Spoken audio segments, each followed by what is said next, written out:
are in this space of personality-driven work, you have to be so honest and so real with your level of talent and skill, because you can easily be replaced. That's when I got my first show at BT. I remember one day they just invited me up to the office. They was like, yo, what ideas do you have? I was like, nigga, I've been waiting for this. I got this show idea called I'll Apologize Later. I wanted to see his way. Yeah. And I feel like he wanted to see my way, and I don't think we did a good job of getting each other to see each other's way, so then we start arguing. Yeah. So I have been to Toronto twice. Yeah. And the first time I almost went to jail. Yeah. I grew up watching the BT pre-show and the BT Awards. Facts. And I got to do that. So. What was that like, yo? Hello and welcome to Hustle Over Everything podcast. This is a podcast where we receive stories, tips, and tactics from entrepreneurs who have done it. Today, I'm sitting here with comedian, entertainer, Miles Jones himself. Thank you, bro. How you doing? Thank you, brother. Thank you for having me. Yes, sir. Thank you for having me, Yes, brother. sir. Yes, sir. We got Isaac in the back on the ones and twos. Peace, Isaac. Peace. You know what I'm saying? Most definitely, bro. So we were just talking about hip hop in the first off, we just came off the Dr.Umar episode. Crazy episode. Shout out to Dr. Umar. Big shout out to Dr. Shout Umar. out to Dr. Umar. You know, I personally cherish what his existence in our culture. Like Dr. Umar is an extremely impactful and necessary voice, and he needs to be protected. Not in a way that's like saying he's like pussy, and I'm just, the same way we protect certain personalities, certain artists, is how we need to act about Dr. Umar. You don't have to agree with everything, but the man has a good heart. He has a good heart. He has good intention for the culture and for specifically black people. So he's somebody that needs to be protected. He's net positive 100%. And people always talk about him having scamming claims because of his school, but he has the school. He has the school. About the school is there. The school's there. Yeah. But we were just talking about hip hop culture. Mm-hmm. So I want to let the conversation continue between you and Isaac. Yeah. Okay. So let's pick up where we just left off. Where were we, Isaac? So Mouse was just speaking about, I guess, separating the crime, the violence, and all the negative things that are surrounding hip hop culture from hip hop itself. From being a representative of it, right? Because that's what I think that's a white people tactic. Yeah. Right? And they only use it against marginalized communities. Yeah. Right? So in hip hop spaces, does crime happen? Does violence happen? Yeah. Yes. Should that represent all of hip hop? No. So I have a larger question because for you. that becomes an indictment against black people. Yeah. Even though that over the years, white people have poked their head in and said, I'm hip hop. Please love me. Please respect me as hip hop. Don't judge me. But when there's an indictment against hip hop, that's an indictment against black people. Yeah. So that is why I'm always very protective, and I'm always very intentional about separating the crime and the degeneracy that could follow hip hop from these kids who are coming from the hood into these new spaces. Let's call it what it is. It's crime. That's not hip hop. So what would you call hip hop culture? Like I want your explanation of hip hop culture. Because I do think the way you think and what I've heard, even in your conversation with Dr. Umar, I feel like you actually look at hip hop way differently than a lot of people do within the culture and outside the culture. So what is your... I look like hip hop. I look at hip hop. I'm 35 years old. Hip hop just celebrated 50 years of hip hop. Right, so I always acknowledge that I am way younger than the existence of hip hop. Yeah. I have been blessed to have OGs around my whole life. My father directly fed me hip hop. My cousins directly fed me. And where are you hip-hop. from? What's your background, just for the people? So they know. I'm nigga. I'm all black. American black. Like where? Like what's the... My father. No, bro. I'm Yeah, crazy. yeah, I didn't want it to like be like, what's... oh. This podcast is brought to you by Narai Cellars Wines, the only black-owned wines in Canada. We know what to do. Hit the link below and scoop up not one, not two, but a case of wine. This is the white field blenders wine. So make sure you go scoop that. Hit the link below and visit NaraiCellars.ca. Let's get back to the show. No, No, I'm a nigga. No. What state? Like where you grew up? New York, Yeah. Brooklyn, Yeah. Brooklyn and Long Island. There you go. My father's from downtown Gowanus. My mother is from Long Island. My father raised us out on Long Island, but made sure that me specifically was heavy in into our Brooklyn roots and making sure that there was always a voice from Brooklyn. Yeah. And I've lived in Brooklyn my entire adult life. Yeah. So I say all that to say, because I've had a father and because I've had cousins and had OGs just at the barbershop, I was fed. I'm like what you would call like a tweener, right? Like I'm a millennial. So like I remember I've seen the changes in hip hop. So I say that to say when I started listening to hip hop, all the niggas that were like that my dad was listening to, those niggas were just like becoming adults. Right? So like and then now I've been with them long enough to see them be 40, 50 years old. Yeah. So I say that to say I've always had a bit of a nuanced look at hip hop, a more because I'm taking from both sides. Yeah. So I say all that to say I look at hip hop, unfortunately, as a man child. It is a grown ass adult Yeah. with a feeble child brain. It has all the physical attributes of a man and has all the ability of a talented grown man. So it's reach, it's impact, the ability to generate money. The money, yeah. The wealth. It does that. Yeah. But the mindset isn't really all there. Got you. And so with that being said, and I know with Dr. Umar's conversation, it was definitely more of a debate. You know what I mean? It was a debate. Argument. And it was an argument. We was arguing. It was arguing. I would love to sit down with Dr. Umar and truly debate this topic. Yeah. We was arguing. What just happened now was an argument. It started off as a debate. It started off as a debate. And then Dr. Umar's like, yo, I'm out of here. But we need that in the community. We need it. Yeah. We need it. Yes, There never was an ill will. It was love, but I was on one side, and I wanted to budge. I wanted to see his way. Yeah. And I feel like he wanted to see my way, and I don't think we did a good job of getting each other to see each other's way. So then we start arguing. Yeah. So the reason why I brought up that conversation is because I feel like even in what you just said, with hip hop itself being looking or having the attributes of a fully grown man, but in the brain still moving like a child. I feel like you're kind of with that statement admitting that there should be the accountability from hip hop itself.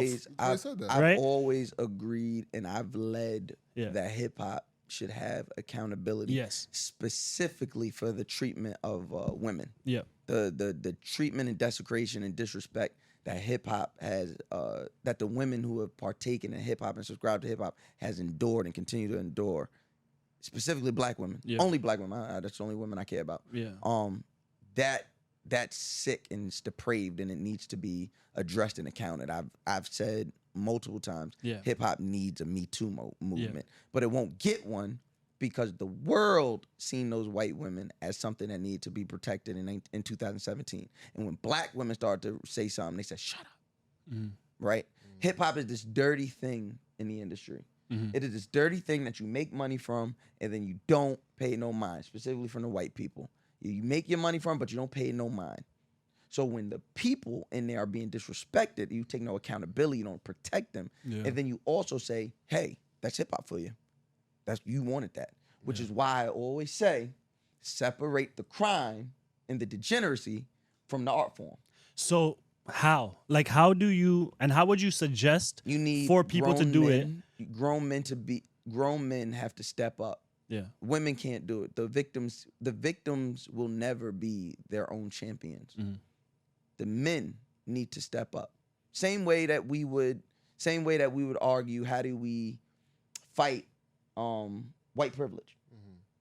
We can't do it. We've been getting our asses whooped by it for the last 500 years. They have to fight it. The people who benefit from white privilege have to say, they have to give up that benefit. The men have to give up, the black men have to give up that benefit and say, we're going to start protecting our women. We're not going to keep paying our women less than. It starts right there. Because if you respect the fact that you have to pay them, you respect the way you look. I would hope.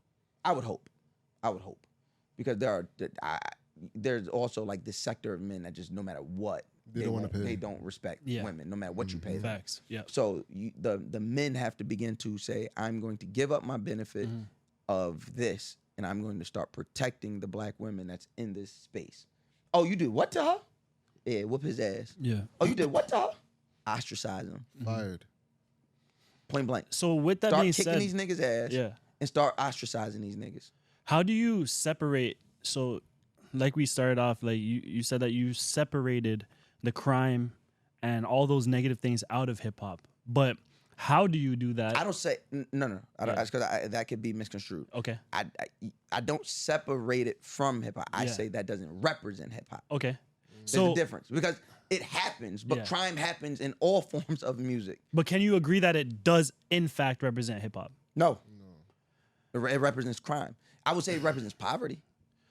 And do you think because so many hip hop artists speak on those times in their life when they were in poverty that it could come off that the crime and the things that come along with that end up representing hip hop by default? If people are lazy enough to look at it that way. So everybody has these poignant. You ever see somebody? You ever like? I don't know. Maybe y'all are y'all into art? Yeah. Oh, okay, cool. Yeah. I Okay, have a whole basket tattoo. okay, perfect. Have you? So you've been to an art exhibit? Yeah. And have you ever like heard the way that these like professional art dealers talk about art? Yes. I'm not truly into art, so I don't know. But so I'm just going off of what I've heard in like in public forum. But you know, they start talking about the abstract colors and the dimension, and it gives it depth and all that. They don't talk about hip hop that way. Yeah. They say, "Oh, that's a bop." Yeah. No. No, I'm not talking. No, about, he's saying that you're saying the casuals. I'm talking about the casual outsider. They don't. Hip hop has no depth to them. Gotcha. So then they're going to look at this art form by loud, brash, unapologetic black people, and they're going to say, "That's them." So it's very lazy of them to look at hip hop. So I don't explain. So I don't look to discuss hip hop with people like that. Yeah. Yeah. You get what I'm saying? 100%. So that is why my argument and my demeanor, it's completely different because I won't even talk about hip hop with people that are lazy enough to look at it and say, "Oh, that represents all of hip hop." Yeah. Because if I looked at this art thing and I said, "Oh, that paintbrush was just a paint stroke," you don't know the artist. Yeah. Seen Facts. it in it. Facts. You see what I'm saying? Yeah. If that makes sense. Like I'm just No, that's a beautiful and correlation. They look at it then they look at rock and roll that way, grunge and alt pop and all of this. They're so like eloquent with the depictions of these art forms. Where I'm just like, it sounds like white people complaining. Honestly, that's what the music sounds like. It's a banana with tape on it. Yeah, that's what it sounds. But when it comes to hip hop, they're so lazy. Yeah. Because you won't talk about the depravity that goes on in rock culture outside of the music. And these motherfuckers been wilding forever. Yeah. Suicide. Suicide. Like, drug use. Violence against their women. Yeah. Illicit drug use.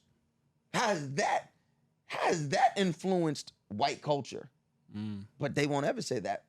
They will never say those crimes represent rock culture, even though rock is a thing they stole from black people. But, you know, that's not what we're talking about, right? They'll never say that is what represents rock culture. That is a subset that happens to a few bad apples. They love doing that. But the rock culture is this beautiful thing that Leonard Skinner and Aerosmith does and the Rolling Stones. That's what this is. And it's like, where's that for rap? And what happens is black people get so caught up in trying to survive and try and show, I'm not one of them, that sometimes we inwardly turn on the very thing and start sounding like them. So that was my biggest point of contingency with Dr. Umar. What you're saying is it makes so much sense. And I completely understand what you're saying. I do, right? But when you have an artist like a Future, when you have an artist like a Boss Man D-Lo, who are super dope at what they do, right? Worldwide. And I know that you had mentioned before Boss Man D-Lo specifically might not be He ain't worldwide, worldwide yet. yet. No, But He has a I- chance to be. no, he has a I chance like to his be. music. But I would actually put him alongside of like Sexy Red, because the reason why is because like this is just based off experience. I was in Dominican a couple weeks ago. DR. And DR. Oh, okay. Anytime any of those tracks came up, People everyone's went going crazy. I was in like, and this is just coming from people that I talk to in the UK, like everywhere. They know these artists, so they are becoming those worldwide figures. But we can pass over Sexy Red, Bossman D-Lo. We can go to the bigger artists, Futures, all these people, 21 Savages, all that type of stuff. We can 100% admit, like, the music is fire. Although they're talking about certain things that don't look the greatest on the black community, black culture, the music itself is fire. So what do you say to, first of all, the people that enjoy the type of music that they make? And how do you think an artist that makes that type of music can actually impact hip hop in a good way to kind of take away that stigma of the crime and everything being involved in it? I will answer your last question first, just because Okay. it's first in mind. Yeah. It's probably like the easiest answer. You got to be more intentional. Yeah. But to ask them to be more intentional about something they've never had to encounter before, which is accountability, mass success, money, responsibility. These are things most of these people never had to encounter before because they're coming from an impoverished background where they probably only had to worry about self. So the way to fix that is to have, me and Dr. Umar disagreed on this, but the institution of hip hop should then breed OGs that look out for these people instead of these OGs trying to find one more run, right? Like my biggest issue was the rappers that my dad, kind of his generation kind of solidified. I don't mind saying names, whatever, but like, there's no reason why somebody like a LL Cool J should still be rapping. Like, yo, go get the young niggas and like stand next to them and school them. You're like literally like, to some people, you're like the first rapper. Yeah. Like he's facts. like the first rapper, Yeah. right? Same thing. It was just a lot of niggas. Like I remember there was a time where Jazz-O and Jay-Z was going at it, and it was just like mad old niggas that, yo, you not whack, but the music industry ain't trying to hear you right now. But you so fixated on self that you is letting these young niggas come up and you not embracing them. You competing with Yeah, you're them. looking at them as competition. And you with- getting smoked. So now you mad. So all that info that you could have passed down, all that good game you could have passed down, Yeah. you holding it for self. And now you sitting somewhere not eating off your royalties, you in a fucking bad deal, and you frustrated, and you got a chip on your shoulder, and now you looking at these young niggas as they ain't shit. So now they really are not shit because you could have had an influence on them. That's like I don't like always using drug dealers and drug shit. So I'll say just in the hood, that's just like a nigga that was a cool nigga in the hood. You ever see a nigga keep showing up to high school events after he graduated? We all know that guy. That's what the rappers did. You so focused about trying to live your glory days that you not putting the young niggas on. You not telling the young niggas, hey, yo, what you doing? Chill, relax. So now when 2 generations removed trying to do it, they like, nigga, suck my dick. Who are you? Yeah. You can't tell me nothing. Yep. It's Yeah. them niggas is the reason for this shit, because the niggas that could have had a direct hand and then could have built the institution, them niggas could have been the nigga that then rose up the next group of niggas, and then the next group of niggas would have said, all right, I had my run, and now I'm going to stand next to this nigga. Yeah. And then they'll set up, and we'll have an institution where niggas keep looking out for niggas. Yeah. But unfortunately, there's been people that are OGs that have put people down the wrong path. Like, look at Mason Favio. You know what I'm saying? Like, Favio signed a bad deal to Mason. Now Mace owns a lot of his masters. Look at Gucci's Gucci. 1017 label. Well, like where all the I don't artists are know. dead and in jail. Yeah, I don't know if he did that though. I would more or less agree with your Fabio. the Mason, Fabio Fabio, Mace okay. thing. Yeah. Because Mace, you knew better. Mace knew better. Because you went through it. Yeah. Exactly. But there's a subset that says, hey, but am I going Yes, I am going. By the way, the question I'm about to ask. Yeah. The answer is yes. But am I going to hold Mace a victim of the system, the music industry, and bad deals and the standard bad deals? Am I going to hold him accountable for doing what was done to him? Yes, I am. But I am also saying that it's just a cycle. It's a cycle, yeah. It's a cycle. Yeah. The music industry, not hip hop, the music industry is predatory. Very predatory. Everybody's in a fucked up deal. Yeah. White, black, rap, pop, K-pop. They're all in fucked deals. Yeah. These niggas are not specifying deals to the artist. These are fucking, all right, we about to sign them. You'll pass me that contract over there? Yeah.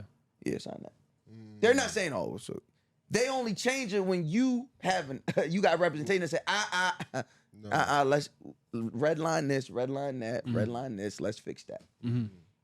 I was in a really long term relationship with an exec, and me and her would argue about this all the time. I'd be like, yo, she'd be like, oh, this artist getting on my nerves about it. I'm like, yo, you know you're talking about a black person, right? Like you about to just drop this nigga? Y'all did this to this nigga. Y'all signed him. He had no idea what the fuck life was outside of his hood. You're about to sign him, and because he didn't acquiesce properly, you're gonna drop him? Yeah. That's sad, yo. That's sad. And I don't know if y'all have interviewed him already. One of my OGs, one of my big brothers, Wayno. Love Wayno. I remember there was a small point in time where I wanted to be an A&R. And he was like, I why? can see that for you. He was like, why I would can you want to do that? 100% see that for you. He was like, why would you want to do that? Artists are terrible people. And I used to sit with that and I'd be like, damn, Wayno, like, and I used to think that it was like this like weathered look or like skewed look at something. But then when I sat down, I'm like, you're not wrong because you're saying artists are terrible people, but they're terrible people because we allow them to be terrible people. They're terrible people because they're being put in position that they've never been put in before, and you're expecting them to acquiesce when they've never had to acquiesce to this shit before. Never even been outside their hood. Never. Niggas never had to deal with this shit before. Yeah. Niggas never made more money than they can afford. What do I mean by that? Niggas never made more money than they could count before. Niggas had mad bread, but they could count it all. Now you give them a deal, Worth millions. and those ain't really millions. Yeah. That's a loan. Yeah, it's a loan of millions. You're giving them a loan on millions and telling them to go do the thing. Go dance, monkey dance. And then when they are put in a situation they've never had to be in before, and then they react humanly. You drop them. That's crazy. Me and that girl used to argue day in and day out about that. It's crazy. And so what was you being on the inside of that, having your perspective and then dating somebody who was on the other side of it? Like, what was her perspective on that? She's not from the hood. She's black, Yeah. but she's not from the hood. Yeah. So it was just and then she also is an industry baby. Like this girl is one of the biggest and best execs in the game today. Shout out to her, but she's an industry baby. And she came up when the industry was the industry, right? Before the algorithms and all that shit. So she was kind of weathered and worn, torn. Like, so it was really kind of like mundane for her. It was like, hey, this is the business. Yeah. And I'm like, and I would just try and get her to look like From the these human are side. people. Yeah. Yeah, I'm a black first, human second type of person. Yeah. So I care about the black humans in all facets and all. So it's just like, that shit is super predatory, man. Yeah. Super predatory. Damn. Would you ever get into the industry? No. Damn. No. That bad. I can't because seeing that. I would it would not be beneficial to me or them because I would be like Dame Dash but on like crack. Like it would be And he's already. no, don't say that about Dame. I'm saying I would be like Dame Dash but like super Yeah. fuck worse. Yeah, right? yeah. On 10. On 10. If Dame was at a 10, I'd be at 100. Yeah. What the fuck? Nah, he ain't doing that. Fuck you. Nah, fuck that. He ain't doing that. He ain't disrespecting this nigga. No. Yeah. Fuck you. Yeah. Nobody would get no work done if I was in it. I had to accept that. I really, there was like a year period where I was like, I really wanted to be an A&R. And like, I was like finding some really good artists and it was just like, And then there's the other part where you have to like deal with humans. Yeah. I don't like. There's a part that I don't like. Humans, yeah, bro. Because There's I that am part too. talent And, first. no, but it's also Like- artistic humans. Artistic humans are even a more different level. difficult. Yeah, so it's deal like, with. so that's me Yeah. for my craft. Yeah. And so I have to focus on my craft first and foremost. Yeah. Then go be an A&R and deal with your bullshit. I want to be talent today. I don't want to. I don't want to deal with nobody. I want my agent and my manager to deal with everything today. So, but now I have to. So they're dealing with my shit, and I gotta come deal with your shit. Nah, but you know, I will always be black human artist first. Word. Yeah. Go ahead, bro. No, I was just gonna say, based off of our conversation in this short time, you and Dr. Umar didn't even really have to disagree, but it was just heated. He's an asshole. Yeah, y'all. I feel like y'all actually agree for real, because I think you're actually right with saying hip hop is an institution, but where he was coming from is that it's an institution. He has a very specific look, and I'm not saying it's wrong. I Yeah. just disagree with it. Yeah. Right? He speaks of these institutions. He's very like antiquated institutions. Mm. He talks about distribution, bank, Groceries. Yeah. Groceries, cement. school, hospital. Yeah. 5 things. Yeah. Yeah. And I'm like, yeah, in 1950 that might have worked, but like there's more other institutions now. institutions. There's more things. There's vast things, Yeah. right? And so when you don't look at that, and you don't look at that, then we'll always be at different sides Yeah. because you're stopping your viewpoint here, where I'm like, just push it out a little bit. Gotcha. There's more things to it to an institution. You know, there's multiple different things that could be an institution. But then once becoming an institution, is trap karaoke. Yeah, shout out to Trap Karaoke. Man, I just was in Dallas last night. Talk to me about the inception of trap karaoke and like your role in it. So the inception of Trap Karaoke, I've been lucky enough to see it first as a consumer and just like a supporter. The first Trap Karaoke. So I'm not the owner. I know. Yeah, I'm not the I know. owner or the creator of Trap Karaoke. It actually was created outside of me, and there was a whole another host at one time. And it was super. I just remember being there, like it was super dope. I remember seeing like the beta, and it was in this like small bar in the LES. It might have been no bigger than this room we're in now, and like people went crazy. And just me and my fucking ratchet ass ghetto friends, we like took over. We were like doing the wave in the audience and shit. And then I remember the first one. There's actually a picture of me in the crowd of the first one. And then it came full circle because the first one's in 2016 or 2015, and then 2019 I become the host. And we've just been pushing and making that shit greater and greater every show out. It's becoming a phenomenon 100%. And I feel like you were born for it because it went viral from your opening monologue. Wow, thank you. You know what I'm saying? And Thank that's different. I remember seeing you on Grapevine and going from that to that. I feel like it was an easy transition, And now you're in comedy as well. Thank you. Like talk to us about that transition from, what you were doing before that to comedy. So I actually started doing comedy. Comedy's always been the consistent thing. No, it hasn't been consistent. Yeah. So I started out doing comedy, and then I got like big doing like podcast and personality work, and I really had a love for like personality work. I didn't, I don't mind saying it now. I didn't love comedy when I was doing it the first time. It was just people laughed, and I'm addicted to laughter, so I'll go for the joke every time. And in the space I was doing clean comedy, so like I would be able to do like my jokes in churches and stuff. So when you're doing that, like you don't have to change your set or anything. You don't have to write new jokes. Like you could go to different churches or you go to the same churches. They want to hear the same jokes. It's so it's you don't really challenge yourself. So at the time I was just like, this is whatever. I wouldn't be broke at that time. I wouldn't be broke doing comedy. I wouldn't be broke to live the dream. I didn't mind being broke, chasing a dream to become a personality. Because that was truly what I always wanted. No matter what point of life I was in, as a kid, as a teen, as an adult, I always wanted to be on radio, always wanted to be on TV, always wanted to be, in a space where my opinion and voice mattered. So once I got on the Grapevine, those clips started taking off like fucking hot fire. Like every single week they would put out an episode, some shit would go viral. And then I was getting a lot of talking head work at the time. That was the big thing on on like digital platforms like Global Grind and VH1 and shit like that. So I was in BT. I was always in those things, getting called every week.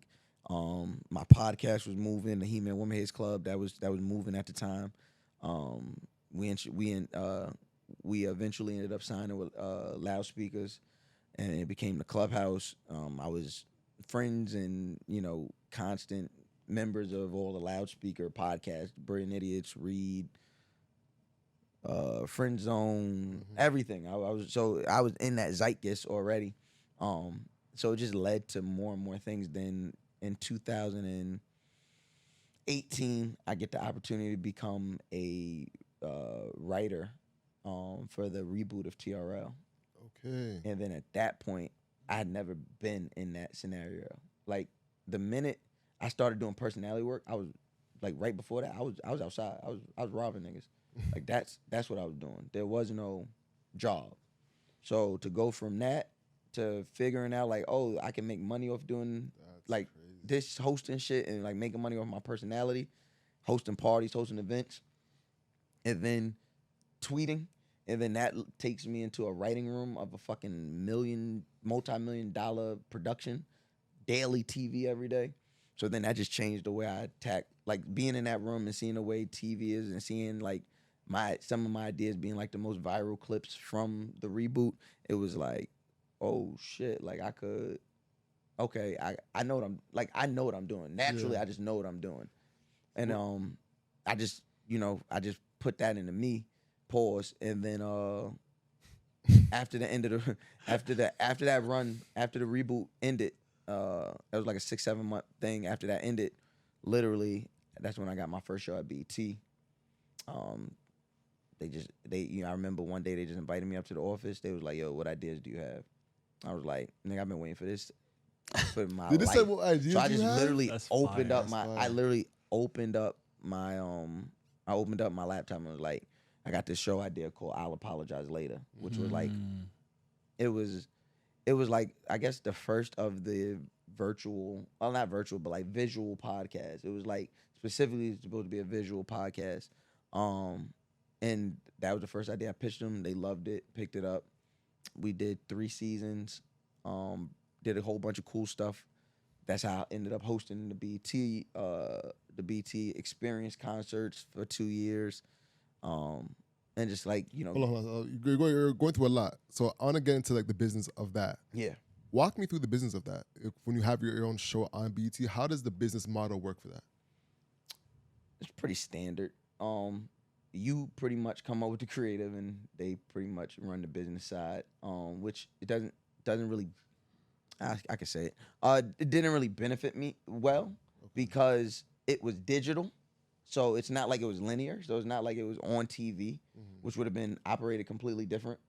It's linear. So, I mean, it's digital. So they put it on the YouTube. But what I would tell people who are getting into these deals today, I would say work into your contract like a certain amount of money to be spent on marketing from the company on the product. Like there weren't no ads taken out. Nobody was pushing no ads. There was no digital marketing ads to make sure that, if somebody watched this thing on YouTube, that then I'll Apologize Later would pop up next. There wasn't no mention of it on TV to even throw to people. Like there wasn't. So how do you expect this thing to succeed? Yeah. Just because of my name? Yeah. The point of me being here then? Yeah. I could do that on my own. Not that I'm upset. I'm just saying, what's the point of it, right? Like, I didn't know better, so I didn't do better. I'm saying now, in hindsight, now I know. Now when I'm in conversations with 2 networks like that right now for shows, and that's what the standstill is right now. Like, I'm demanding that you spend a certain amount of money to make sure that this thing is marketed properly. Yeah. If not, what's the point of doing it? Yeah, facts. No, that's so true because I've heard a lot of conversations lately around like artists, the bad contracts and all that type of stuff. And what you're saying is so true because it's like if you sign me to your company to produce a show or to write songs or to make music and you're just depending on myself and my name to push it forward, how do you even expect it to work? That's not even a good partnership. That's not even how good partnerships work. Yeah. Right? Like when people be like, oh, well, you bring what you bring to the table. But you're not bringing anything to the table. Yeah. You're just letting me in the building. Yeah. How is it gonna thrive? And we're supposed to leverage each other here. So I'm So you're supposed to not give even you. you're not even properly leveraging me. Yeah. Yeah. Yeah. You know what I mean? And I don't know if people at the time that were there knew how to do that properly. Yeah. Because it was early. That was like 2018. That was 2018. Yeah, that was a Yeah, lot so- of. That's early in the podcast. Yeah, Wait. very super early. early. Very Yeah. early. It was the very first visual podcast. Wow. It was the first. Do you actually claim that? Was it? Is it? I mean, it is. Like you could look at the. Yeah. You could if you care enough to do the research, you could go see that there were no visual podcasts. Joe Budden? Black- Yeah, when was Joe that? Budden? No, they weren't shooting video yet. Are you sure? In 2018? In 2018, they weren't shooting video. Really? Yet. 2018. Yeah, they had to have Look this been. up right now. Because I've been watching Joe for a while now. Boom. Go to I'll name this podcast later. But when I say visual, like the full thing On was visual. Like Yeah. there was no audio. audio. Yeah. This was a podcast format. So okay. Oh, So got you're it. saying that there was no got you. audio. Okay. This Yeah. lived Yeah. just visual. virtually. Got you. Just visually. Yeah. And but in the show was interactive in that. So that means I'm throwing to video. Yeah. I'm interacting with a moving ticker. Got you. Not got you. just that people are recording. Got Yeah. you, Podcast got you, been got going you. on forever, so I'm Yeah. pretty sure So then, No, but you're saying as a visual platform visual only, you're the plat- first. I- okay, got you. I got was you, that. got you. And that was Got you. early, so I believe That was for sure. 2018. Yeah. So yeah. were they releasing an audio version as well? No. No, Which that's they- what he's Yeah, saying. That's what he's and saying. then, Got you. so then Yeah. here we So it go. makes it tougher too, because it makes it tougher for the people to sell. Now here goes the thing. Because you don't even have two. I was supposed to be the first person on the BET Podcast Network. Mm-hmm. The BET Podcast Network was supposed to happen. Okay. Once again, it's not me having gripes with BET Digital. I'm just saying at the time no one knew no one future. knew really how to How deal the with inner workings. podcasting. Yeah. Mm-hmm. they just seen, oh, Mouse is lit podcast and Yeah. he has a visual podcast idea, let's do it. And I will forever thank them because it was the first of what has been a really cool relationship over the last year. Like literally I just hosted the BET Award pre-show. Yeah. Me, Terrence J, Pretty V, and Jay Murphy. Like Yeah. I grew up watching the BET pre-show and the BET Yeah. Awards. Facts. And I got to do that. So, What was that like, yo? surreal. I Like bet. surreal. Like it bet. didn't feel real. Right? Like it was like, That's dope. and I know I don't get excited for things. Yeah. And I know it annoys everybody in my life. They're like, oh, you excited? I'm like, for what? Like, what I'm excited for? I'm gonna go get the job done. Yeah. Right? You celebrate the win after the fact. But this was one of the first times where I like got to the venue. Like when I got to the rehearsal, I was like, oh shit. And I'm looking at all the fucking screens and I'm looking at all the camera rigs. I'm looking at all the people. I'm like, what the fuck? Yeah. And then like Terrence J walks and he says what up. And we have encountered each other outside, but to like be in a workspace with this nigga, Yeah. a legend. A legend. 20-year Terrence. Shout out Legend, bro. Terrence J. Shout out Terrence, bro. Tank, Yes. Legend. Pretty V, Yes. Jay Murph. Yeah. I'm like, these are my coworkers. Wow. That's Fuck. so dope. Yeah. Like they're looking at me to do my job. Yeah. Mhm. Like I'm looking at them to do their job. It was fucking different, bro. That's so dope. So Yo. much support. So what? 6 years ago, damn near, you're almost not 8 years. Mm-hmm. You were robbing people, Mm-hmm. and now you're at the BET Awards. Mm-hmm. How do you not have imposter syndrome? I've always been me. When I was robbing niggas, I was me. Dude, Robin niggas talking to them like, yeah. Like I'll me. apologize later. I'm me. So yeah, I really don't. Yeah, I don't. But I don't subscribe to a lot of that stuff. So Of course, yeah, that's in the past. yeah. I'm talking about imposter syndrome and Oh, okay. Oh, okay. and code switch. I'm me, bro. Yeah. I'm a full and complete human being. Mm. One day y'all might hit me up and I might be talking about Pokemon, bro. And then the next day, like, damn, I was gonna say some cool shit I did the other day, but I can't really talk about it. I can say I shot a really cool pilot Yeah. for like something regarding like one of my like lifelong immature like loves and things I've always cared about. Mm. I'm a nigga from the hood, bro. I'm not supposed to be in that. Yeah. You know what I'm saying? Like, I appreciate every moment for what it is. When you got all that imposter syndrome and all that shit, you like snuffing out and like smothering the moment, bro. Yeah. You can't even appreciate the moment. And once again, when I hear imposter syndrome, I just think about like people not being themselves. I don't do anything that's not me. Even when I'm talking about wrestling, I'm me. When I'm talking about, comic books and nerd shit that I'm into, that's me. When I'm talking about protecting women and protecting black queer people, I'm me. When we're talking about hip hop, I'm me. Yeah. I'm me when I'm talking to Dr. Umar, the same way I'm me when I'm talking to y'all. I'm me the same way I talk to Charlemagne, that I talk to a regular nigga in a barbershop. Yeah. I don't do none of that. We are all You're not a code humans, switcher, bro. I ain't like. Yeah. I'm gonna show up as me every time. So Yeah. I'm supposed to be where I'm at because I work to be there. So Yeah. I ain't never feeling out of place. Yeah. Word. And it feels good. I think what challenges a lot of kids, especially like black people, is that they'll go to corporate and they know that they have to switch. So when it comes to That creating, gotta suck. that's a reality. So then when it comes to being their own selves online, they feel it's a hard way to adjust because they're like, well, in order for me to get paid there or in school, I have to switch. So to be myself online now is a whole different process. When their best superpower is to be themselves. Yeah. But we live in a society that we do not control and do not own. So I get it. I just hate it for the people that have to do it. And I honestly think you don't have to do it.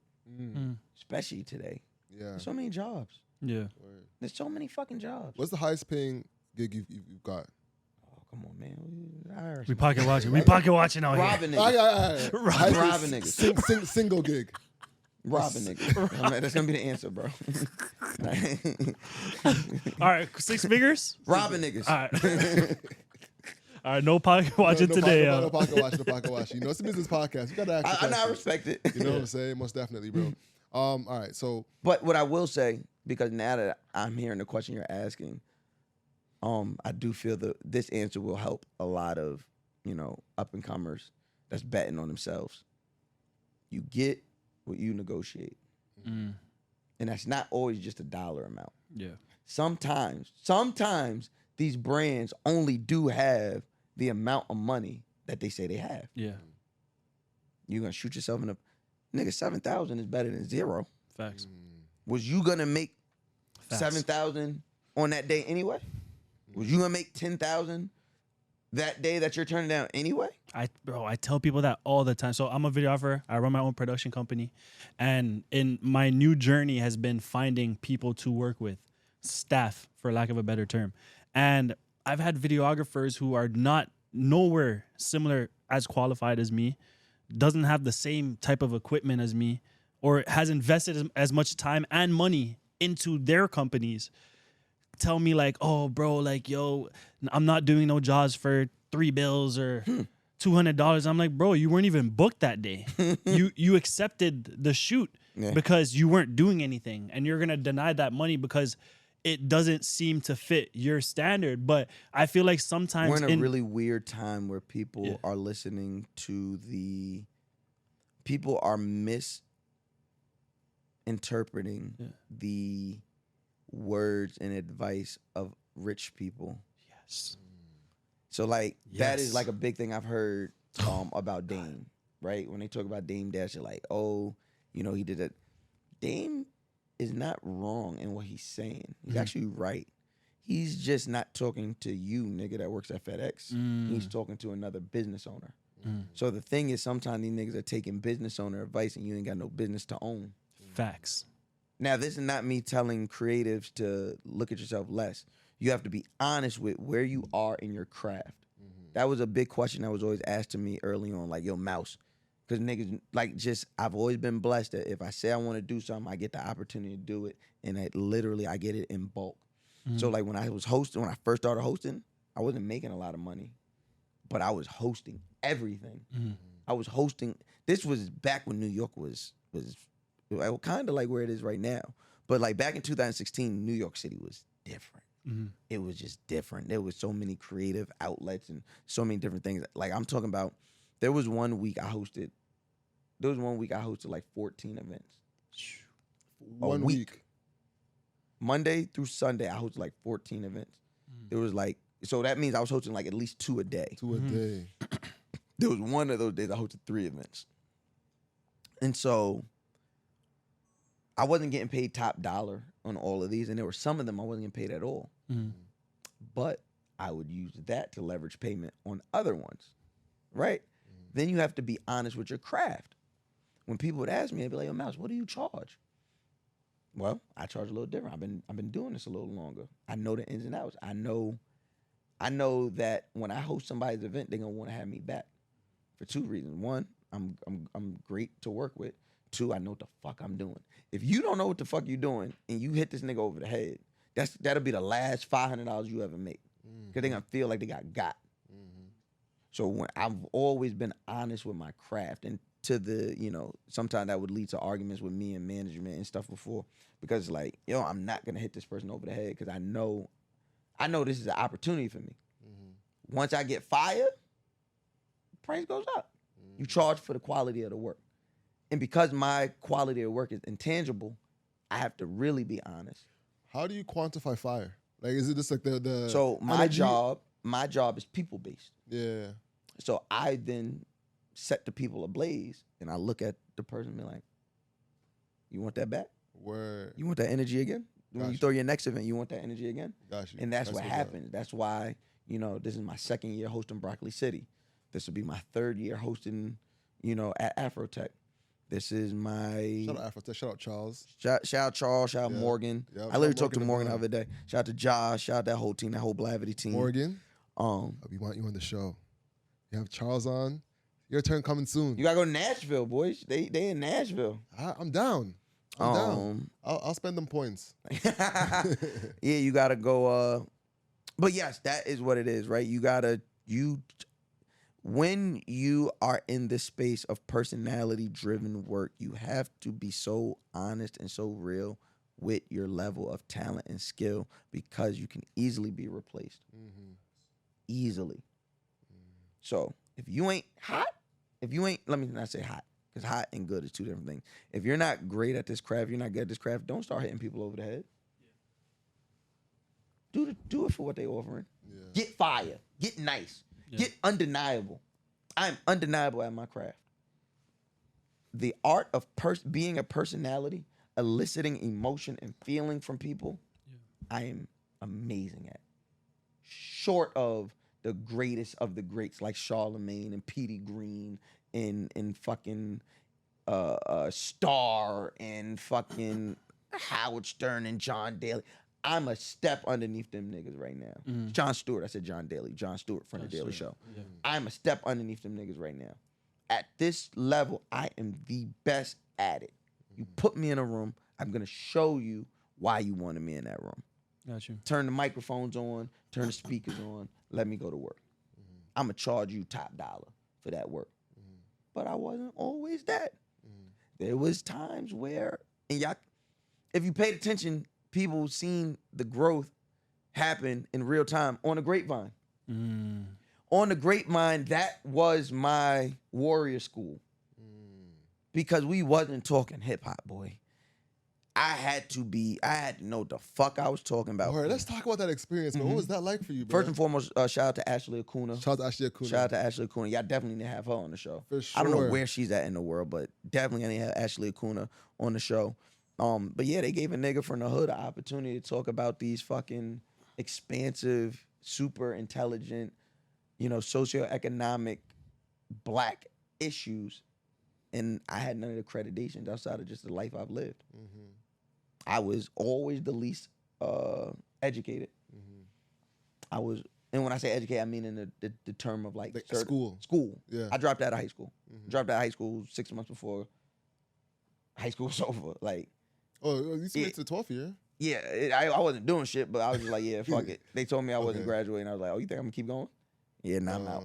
So yeah. Yeah, I'm a nigga with a GED, staying up there with Yale, Princeton graduates. Shout out to rest in peace to Aisha K. Fines, one of the, I was about to say that. one of the smart. She's Shout out tatted to on my Aisha arm, K. boy. Like that's my sister, that's my dog, forever. And I'll forever sing her praises. I owe a lot of my growth mentally, to her and her works and just having her in my life. Yeah.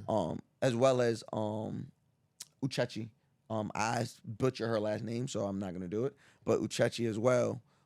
So being in those spaces, I had to learn when to jump in, when to talk, when is it important to share your opinion, how to share your opinion, how do I share my opinion that differs from everybody else's but doesn't turn the audience off. I had to learn all that in real fucking time on YouTube.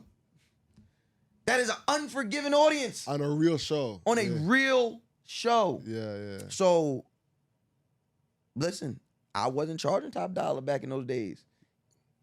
Got you. It got to a point where I was like, all right, I know what I'm doing. Mm-hmm. You want me to do this show? Yeah, this how much it is. You want me to do the show? This how much it is. One thing that was so interesting about the show is that I'm not trying to pocket watch too heavy, but there was no ads on that show like that. Nope. So what was going on? Like how was were y'all getting are y'all getting paid to be on the show? I got paid. Okay. So how are they? I'm curious to how they were monetizing. Hey, brother, I'm a cast member. I feel you. I'm not produced or owned or not, so I don't know. I just know I was paid. I was taking care of. That was so interesting. That was so, bro. I don't know if you watched the Grapevine, but it was on YouTube. They had no ads on the channel, growing like wildfire. No ads, bare views. And I was like, what in the world are they doing? How are they affording this? It was insane. Yeah. And I think it was like the first show I ever did that before Joe. I don't think Joe Budden was doing that at the time either. Well, Joe is. Well, Joe's on YouTube and he has ads on his shit. Well, now, yeah. But he's always had ads on those videos. Yeah, for sure. But actually, people just think he doesn't do ads, but he does. He does ads. Been doing ads actually. This podcast is brought to you by Dorai Cellars Wine, the only black-owned wines in Canada. You already know what to do. Hit the link below and scoop up not one, not two, but a case of wine. This is the white field blenders wine. So make sure you go scoop that. Hit the link below and visit NoraiCellars.ca. Let's get back to the show. I keep believing that lie if you want. Yeah. You think he can't? No, I don't think anybody can get that far without some sort of advertisement in general. You know what I mean? For sure. Yeah. All right. So what was it like signing up your podcast to Loudspeakers? You know, like say that again. I didn't hear that first part of that question. Signing your podcast to Loudspeakers. You know, as a podcaster, I'm looking for the ways to monetize. You know, I got the little spot. Shout out to Narai. You know, well, that's how you do it. That's how I did it.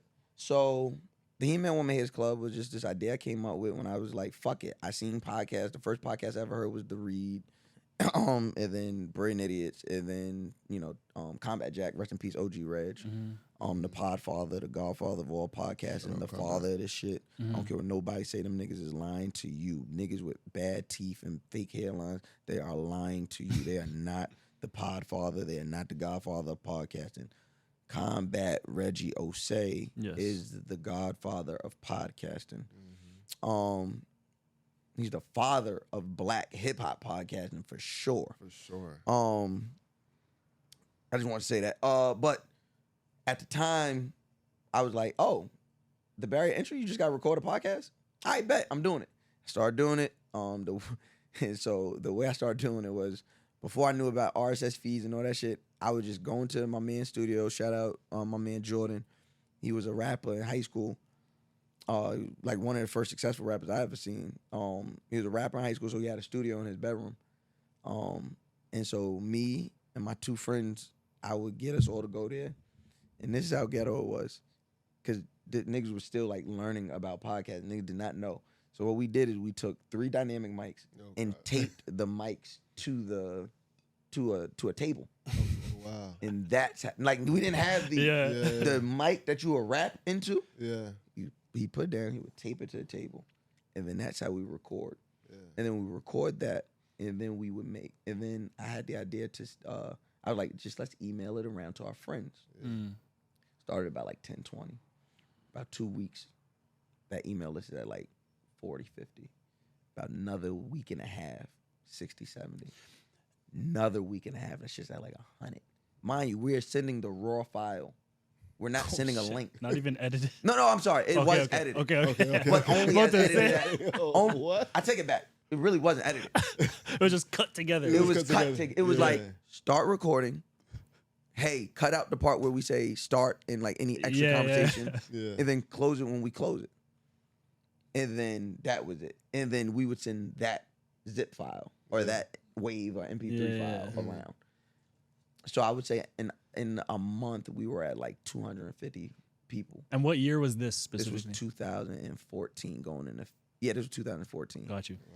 And so then I was like, yeah, let's do it. Like, fuck it, let's do it. Like, if we got 250 people listening and we only know like 120 of these people, let's fucking just do it. And we started doing it. And literally, the more I grew, the more the podcast grew. Yeah. And, you know, one thing I always noticed is even when we had low numbers, we never went under that number. And that was the important part that made me okay with everything I do. As long as I have an audience, I will support and I will supply my audience. Yeah. And the key to knowing that is not always your audience growth, it's the audience sustaining. So I say it like this. So He-Man Woman Hates Club in the beginning, I wasn't nobody. I was just a cool nigga around my neighborhood. I wasn't nobody. So for that first 6-7 months, we were doing like 250 listens a week. But guess what? We never went under 250, which let me know, okay, 250 people are being There's a fed. base. There's a fan base. And then as I started getting bigger, you see the numbers going up. Boom, boom. We get to a point where we're like 2,500 every week. It's not going under, no matter if there's a guest or not. So then I said, how do I get sponsors? It wasn't even a money thing. It was, I just felt like if people heard, shout out to our sponsors and we cut ads and shit, I was just finding shit to cut ads for. So then that's when Kirby Cups come into play. And shout out to the brother, Asim Supreme. That's when he came into play. And there was a few others, you know, small. And I was just like networking across. So that's why I said, that's what started this, because you have that. And I'm like, that's smart. All right, maybe you want Hennessy, cool. Maybe you'll get him. Maybe you won't. But you got this nigga. And if this nigga is supplying you with product, and eventually you figure out a payment structure. He's paying too. So now, so you have a sponsor. You cut an ad, you give him the ad, boom. Boom. Now you just got to find like 5 more of those. Now your podcast is monetizing. Yeah. You find five more of those. Okay, now how do I take this and make this bigger? Okay, do I got some merch? All right, let me run some merch. Can I do a live show? Can I get the sponsors to actually pay for the live show to happen? Can we work out a breakdown of that? That's what I started doing. And once I found that acumen, it was kind of just boom. So what happened with that is I always had a relationship with Combat, A-King, Jonathan Minna, Chris Morrow, Charlemagne, but he wasn't in a part of that deal. Gotcha. Like this was with Loudspeakers. Gotcha.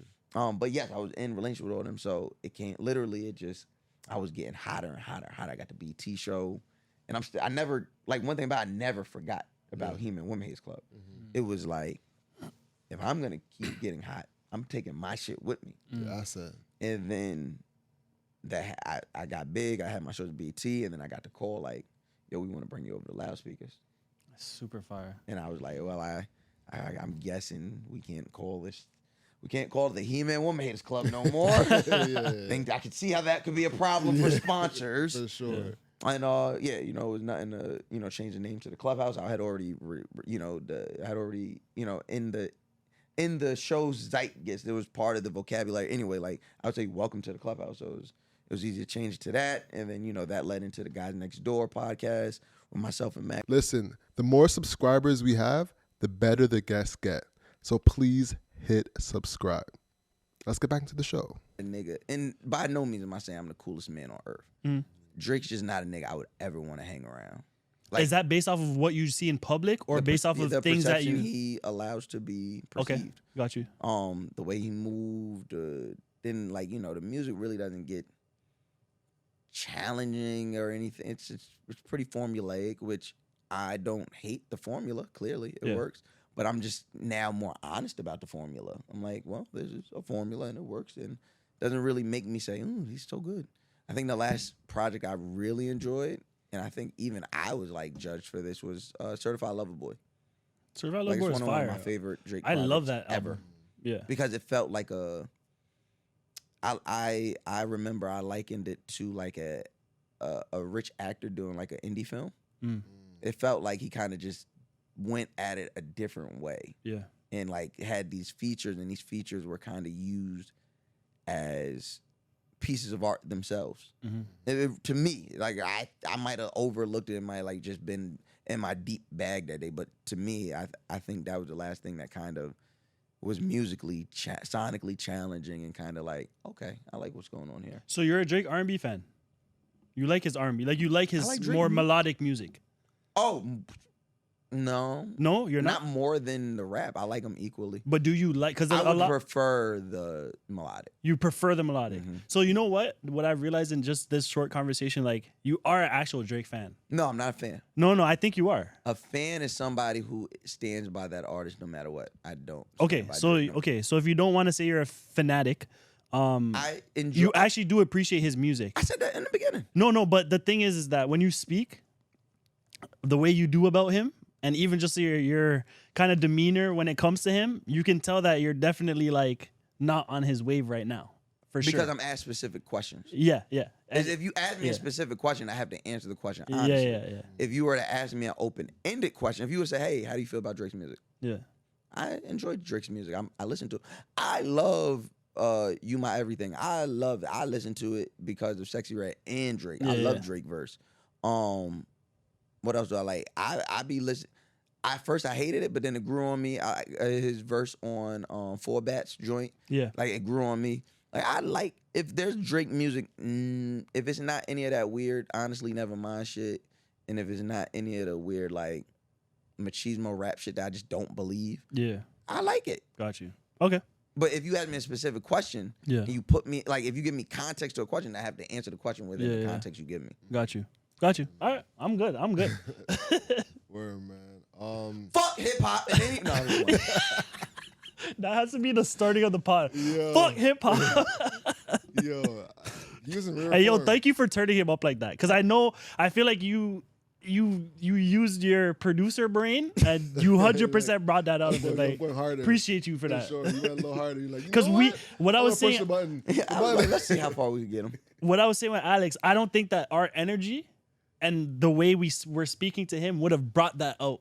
So I appreciate you for bringing that out of it, bro. That was fire. That was for fire. having me. Most Yes, sir. definitely. And are you pulling up to Toronto? Like, what's your connection with Toronto? Like, So I have been to Toronto twice. yeah. And the first time I almost went to jail in the airport. Oh shit! Would you So have I weed or never something? had my I had just got off probation. I got my passport. We had a show. We had a trap karaoke show at the Mod Theater during Carabana. Knew nothing about Carabana. Just always heard about it from Drake and shit. See, I like him. I heard about it. I was like, oh, this shit about to be lit. Get there. Mind you, this is my first time traveling out the country as a civilian. I have no idea what the fuck goes on with a passport. I get to the airport. A white, like, I don't even know what they're called. Like, they're not cops. But Like the customs officer. Yeah. Yeah. Sees me, sizes me up, and like asking me for my papers. I was like, what the fuck is that? Like, to me, I'm like, slave papers? Like, what the fuck are you talking about? It was a white person. So me and him going back and forth, and then another black person, tell me, like, no, just ask for like your passport. I'm like, why the fuck didn't he say that shit?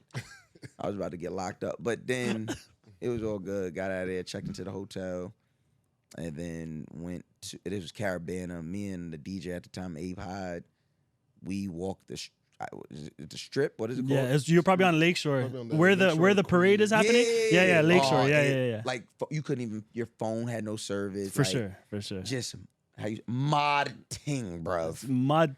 Mod fucking There's a ting, mod bro. ting. No. No, you're No. saying it too UK, fam. Yeah, So go so UK. what we would say it I was a mod cheesing, thing. fam. No. No, that No, was wasn't horrible. cheesing, Even the No, way Kendrick said that was wrong. That was wrong. He's yeah. actually supposed to say I'm cheese. So when we say we're upset, we're like, I'm cheese, fam. Oh, I wasn't. You're cheese fan. cheesing me, fam. Nah, I wasn't Yeah, cheesing. No. ink. I was super happy. Yeah. Okay. Yeah, So I you're was- what you're saying there, it was a mod thing. Mod ting. It was a mod thing. Sounds like we're talking Harry Potter. I want to say point for Gryffindor, Mr. Potter. That's how you get Toronto Wait, what language, other bro. Toronto slangs do you know? That's it. That's it. Oh, damn. Yeah, That's you it. gotta teach So your when's the one next too. time you're pulling up? Next time I'm booked out there, man. I like Toronto. I enjoy Toronto. I was just out there for a damn, I forgot this artist's name. It's cool jazz artist. He was supposed to have a show out there, and then for whatever reason it got canceled. So I ended up being out in John Toronto. Vinos? What's his name? John Vinos? Or Vino? Nah, this nigga name was Dante something. He's not from Toronto. But he was like had a show out there. Got Had you. like one of them symphony halls or something like that. Yes. Yeah. And so I ended up staying I was at the Ritz out there downtown. And then I went to Yacht Mall. I shopped at this store called like On Point or no. I don't know. It was There's so many different what's spots. that mall down there? Eaton Center? Yeah. Yeah. It was cool. Like it was super cool. Yeah. It reminds me of New York, just super quiet.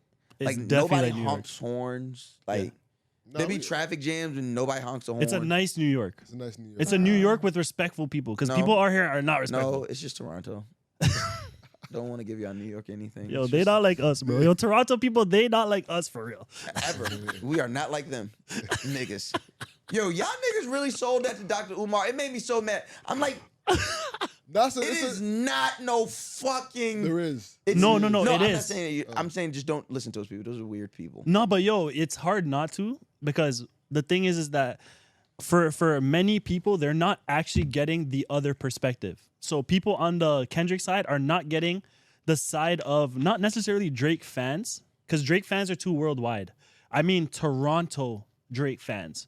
They're not getting our perspective. So when that clip went viral and they're killing me in the comments, like to this day, I just responded to somebody this morning. That's how that clip came out months ago, right? And when there's so many people with that concerted effort to say, yo, if you're not from America and you're black, you're not actually black. Well, you're not. I think what they're trying to say. I hope what they're trying. Not that I hope. What I think they're trying to say is you're just not Black American, so you can't understand the experience. And so I think they're kind of saying That's wrong though. That's why Dr. Umar said it's wrong. It's not. Well, I don't. It wasn't told to him this way. It wasn't portrayed to him this way. See, and I get what he's saying. He's saying, yo, fuck all that Pan Africanism, everybody together. It's hard to do when people are so segregated, and they're segregated out of necessity. Mhm. Our people need to have something to hold on to. Mhm. And it could be stupid stuff, tribalism, it could be all that dumb shit, but we need something because we don't have anywhere to reach back and say, my people come from here. Yeah. A lot of our people start right here due to the transatlantic slave trade. Yeah. So we're ripped from our homes. We don't have no connection back home. This is all we know. So if we come up with some cool shit, we come up with some shit, you can't just come in stomping all over it. You got, and then get to go back to where you're from and say, oh, this is my thing. Do you think that's what you think Drake did? So here's the thing. A little bit. I don't know if Drake has the. And once again, I've never had a conversation with this man. This is all me just. It's just perception. Yeah, I'm just shooting here. Yeah. It does seem that Drake cosplays everything. When he wants a Jamaican tune, he'll go mind the mama. And I get it. I know there's a very heavy West Indian, specifically Jamaican influence in Toronto. Yeah. But he ain't that. Well, one His thing. dad is American. No. His Okay. mama is a white Jewish lady. All right. So when you come up in here talking about and like I said, culturally, Toronto culture, I get it. But that's what the what you're doing, outside- what you're saying, that's what white people do. So white people all the time, right now, I see it every single day where white people, they start taking up for other people who never once complained. For example, Jamaicans do not complain. Best believe. and so recently this actually happened in America where you had black Americans saying, I forgot what the exact situation was, but there was It something happens that a had lot. to do with Jamaica. Adele, it happens a lot with Right? Adele. It Yes. happened with Adele. It Yes.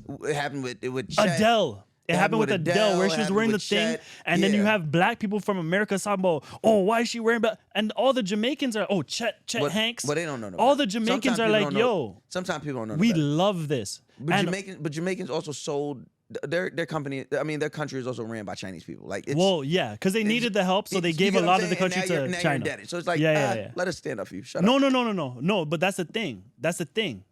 That's what white people do with black people, and y'all hate it when white people do it with y'all. What?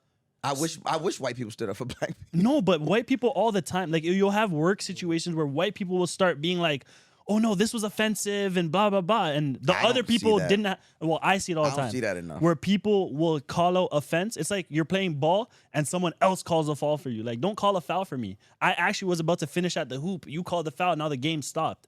That's what happens all the time with white people doing that with black people. I don't see white people doing that ever. I see white people. I've seen it a I see lot. white people portraying their microaggressions and maybe thinking it helps. Like Maybe even that's- like It's inclusion, it's a like, savior complex. but I'm talking more with the inclusion shit. Like when you look at companies like Pepsi, where that was 100% not a black person's idea to put that to do the whole Pepsi thing with Kendall Jenner, right? Yeah. And that's what I mean. You Where know- you have other people the sad part. giving it ideas. Here goes the sad part. Yeah, There probably was black people in that room. just the wrong black people. Or people that just didn't have the power to speak up. That's more like Yeah. Okay, okay. So you're saying there were black people in the room, but they weren't able to make the actual. There was many times I was in the writing room where I was like, "Yo, Yeah. that don't fit." And there was times where I had to be like, where I had to really let it be. Yo, I'm telling y'all that shit don't work. Yeah. That's stupid. Black people would never do this. Maybe somebody didn't feel that as him. I also am a nigga from the street, so it's not. I've already been out there, so it's nothing for you to fire me and send me back out there. For somebody who ain't never lived that way, they might be a little more quiet. So I'm more, equipped to like lean with him and just be like, maybe they just didn't feel they had enough power. But there were black people in that room. Yeah. Trust me. And even from what you're saying, I think it's a lot of projection, a lot of American projecting things onto a man that's from Toronto that you guys actually don't understand. Whereas, like, so people talking about how he might be a culture vulture, stuff like that. He certainly is. The 100%, that's just an American thing. No, he's not. Oh, he's certainly. You know culture why? vulture. Because in Toronto, so I'll teach you something about Toronto, something that you actually probably won't understand because you're from here. And That like you sounded said, racist. It sounded like you called me a hardy R. No, you 100%. I know that you won't No, I'm just understand playing it with just you. based Go off of what you're saying. You know what I mean? But in Toronto and Toronto culture, we identify as who we are. So I'm Jamaican, if he's African, if this guy's Indian, whatever it is. But one thing with people from Toronto is that we actually come together and take part in people's culture a lot. Okay. That's a normal thing out there. Oh, I've heard this. That's Yeah, I've heard 100%. this. Like it's literally normal for a black guy to speak in Indian culture or an Indian guy to say wagwan. Like that type of shit is normal in Toronto. So when you see a guy like Drake going across the world and what you guys would call culture vulturing, I would actually prefer people to understand that he's actually not being he's culture vulture. He's actually being so much a part of his culture. Him going to Jamaica and talking Yeah, like but a there's Jamaican, that's I Canadian, think that's people- Toronto culture. I think people's thing is there's no one thing you can be like, what is the Drake thing? You could look at him and be like, he is like super malleable to the environment. It's like, what are you? But that is the Drake thing. And the fact that that's- he is and that is malleable. that's why it was so easy to get behind Yeah. everything Yeah. that's going on, because there is nothing for you to be able. Oh, not Drake. Yeah. Like it, hate it, whatever you want to call him. Kendrick has something that you could point and say, that's Kendrick. Yeah. Drake don't have that, because Yes, if he you does. point at Drake and you be like, well, that's the thing, but then immediately when you point at him, he'll turn into a Caribbean artist, and then he'll turn to an Afrobeats artist. But that is Then he'll turn the Drake into a thing. pop artist. But then he'll then- come back to hip hop, and then he'll turn into, and it's like, nigga, who are you? He's all of that. He's Toronto culture because that's what Toronto culture is. Keep that shit Toronto, across the border, then. so see the Snow Bunny shit that Dr. Umar be talking about. So I understand it, but I could never agree with that because in date white Toronto, 100%. But in Toronto, You, I'm bum scared ass nigga. Why you ain't say that shit? Oh, because you I wanted pussy! it. I wanted him to flame your ass. Fuck that. Oh my! Fuck Wrap that. it up. Wrap it up. No, 100%. But yo, This nigga date white bitches and did not. Oh no, my God. not white She's bitches, not white she's bitches. White passing. I But you found- somebody too. Not white bitches. You snort was Bunny Hopper. You're a bunny hopper, bro. Don't Bunny lie. Hopper too. I'm not.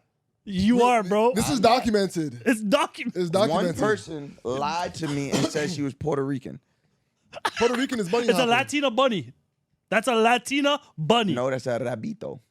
So then his girl's Venezuelan. Yeah, my girl's Venezuelan. Oh, but she's white. She's white passing. So was yours. I White thought she was passing. Puerto Rican. White passing. You didn't ask? And we saw She told me. we saw her, we saw the Brilliant Idiots video. And she told me I said, what did I always say? This girl told me she was Puerto Rican. What did she say on the show? I told him I was Puerto Rican. I said, yes, I am like a Puerto Rican. So So you're a bunny hopper too, bro. It's okay. No, I'm not. if she's I Puerto threw Puerto up. Rican isn't black. See, in America, that gets a little weird. Nah. We're not moving the goalposts. We're not moving that. But we're not. What I keep saying Puerto Ricans are not black. It's complex. Are they? Yes. There are black Puerto Ricans. There are black Puerto Ricans, but Puerto Ricans are not black. There's Afro-Latino. There's Afro-Latinas. Yeah. That doesn't mean that. But when you get to New York, that line gets so. Yeah, because Spanish people be saying nigga out here. I know. Like when you get to New York, that line gets so blurred. If Adele was from Puerto Rico, would she be black? No, that's a white woman. Okay. Listen. You try to defend the buddy out there. Don't defend the buddy out. It was a white woman, and I got her, and I got my lick back in blood. How? You go, oh, y'all didn't listen to the? Nah. How happened? I ran her credit card up. I made her buy me so much shit, and then just never spoke to her ever again. Like left her in like so much debt. Literally. Damn. Yeah, I ran. City Boys up how much? Oh, we were up 1,000. And now she dead. So it was like she's dead. Yeah. She died. Oh shit! I didn't know your money died, bro. What the? That's not my money. Nah, I'm playing. Let me not do that. Now she's in the bunny. Now she bunny in heaven. The rabbit. She on the rabbit wheel. Rabito heaven. In the big rabbit wheel. Yo, this guy is fun. Now we're going to. God forgive me for laughing at that. Yeah, word. All right, well, yeah, we can wrap it up. I appreciate you. I appreciate y'all, man. Having the conversation, man. It was cool. Most Love. definitely, yeah. Appreciate y'all, man. Awesome, yo. The hustle is what you can't control. So control your grind. I control your life. I'm Alex. I'm Isaac. Mouse Jones. That's a show, y'all. Peace.